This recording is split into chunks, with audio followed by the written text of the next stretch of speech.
वाघाचा गणपती सोमेश्वराचा त्या मिरवणुकीला सुरुवात आपण करत असतो आणि त्या पद्धतीनं ही सुरुवात झालेली आहे. एक परंपरा 120 वर्षाची आहे.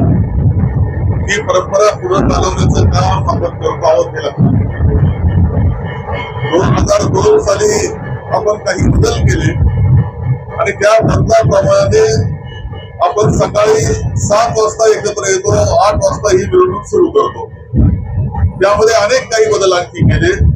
त्यामध्ये गुलालाचा वापर करायचा नाही, पर्यावरणपूरक आपली मिरवणूक असली पाहिजे, ही आपल्या आरोग्याला मदत करणारी असली पाहिजे नागरिकांच्या. ही सुद्धा गोष्ट आपण सुरू केली. डीजे आपण ठेवला नाही, सर्वांचा सन्मान, सर्व धर्माचा सन्मान हे सुद्धा वैशिष्ट्य आपण ठेवलं आणि सर्व समाजानं एकत्र येऊन मिरवणुकीची पुढे न्यावं. ही या पद्धतीनं यशस्वीरित्या आतापर्यंतची वाटचाल ही झालेली आहे.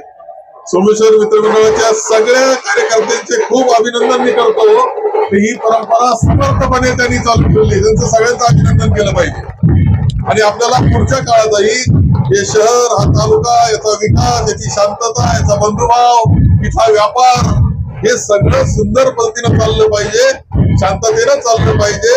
याकरता काम करायचं आहे हे सुद्धा या निमित्तानं सांगेल. तशा प्रकारची प्रार्थना मी श्री गणेशाचरणी करतो आणि माझे दोष